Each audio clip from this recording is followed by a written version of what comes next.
আজ ২৯শে এপ্রিল। বাংলাদেশের ইতিহাসে এক বিভীষিকাময় দিন। ১৯৯১ সালের এই দিনে চট্টগ্রাম উপকূলীয় অঞ্চল প্রকৃতির এক নিষ্ঠুর ভয়াবহ রূপের সাক্ষী হয়েছিল। ঠিক ৩৫ বছর আগে এই তারিখে ঘটে যাওয়া প্রলয়ঙ্করী ঘূর্ণিঝড় ও জলোচ্ছ্বাসে প্রায় ১.৫ লাখ মানুষের প্রাণহানি ঘটে, যা আজও জাতির স্মৃতিতে এক দুঃস্বপ্ন হয়ে আছে।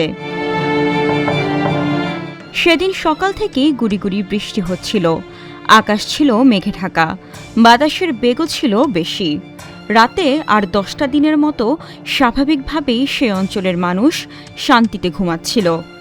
তখনই বা কে জানত, কিছুক্ষণ পর এই শান্তিপ্রিয় মানুষগুলোই সম্মুখীন হতে যাচ্ছেন ভয়াবহ বিপদের।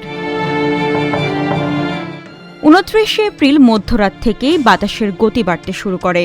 গভীর রাতে বঙ্গোপসাগর থেকে তেড়ে আসে ভয়াবহ এক ঘূর্ণিঝড়, যা মুহূর্তেই গ্রাস করে নেয় উপকূলীয় জনপদ। প্রবল বাতাসের সঙ্গে কয়েক মিটার উচ্চতায় জলোচ্ছ্বাস ভেঙে দিয়েছিল হাজারো ঘরবাড়ি, উপড়ে ফেলেছিল গাছপালা, ভাসিয়ে নিয়েছিল মানুষ ও গবাদি পশু। ঘুমন্ত মানুষগুলো কিছু বুঝে ওঠার আগেই মৃত্যুর মুখে পতিত হয়েছিল।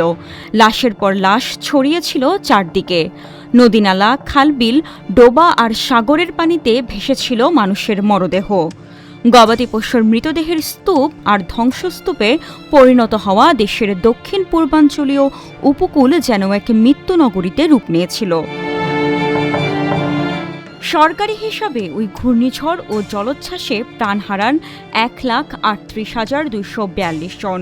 বেসরকারি হিসাবে মৃতের সংখ্যা আরও বেশি বলে ধারণা করা হয়। মারা যায় প্রায় ২০ লাখ গবাদি পশু, গৃহহারা হয় লাখো মানুষ, ধ্বংস হয় কয়েক হাজার কোটি টাকার সম্পদ। বিশ্ববাসী হতবাক হয়ে দেখেছিল প্রকৃতির সেই নির্মম তাণ্ডব। শোক আর স্তব্ধতায় ডুবে গিয়েছিল পুরো দেশ। ৩৫ বছর আগে ঘটে যাওয়া সে ভয়াল স্মৃতি আজও তাড়িয়ে বেড়ায় এই অঞ্চলের উপকূলীয় মানুষদের। সামান্থা আলী, আজকের পত্রিকা।